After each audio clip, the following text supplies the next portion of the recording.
আসসালামু আলাইকুম। আমি শাহনাজ ব্লগ থেকে চলে এসেছি আজকে আপনাদের মাঝে শাক করতে করতে কিছু কথা শেয়ার করব। এই সমাজে ডিভোর্সের হার অনেক বেড়ে গেছে। আমরা অবহেলিত নারী অনেকেই বাংলাদেশে আছি এবং বিভিন্ন দেশেও আছে।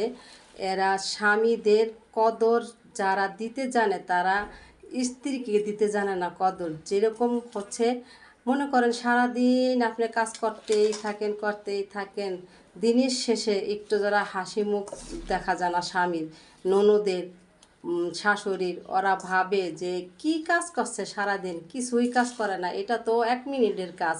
আসলে ঠিক এমন না।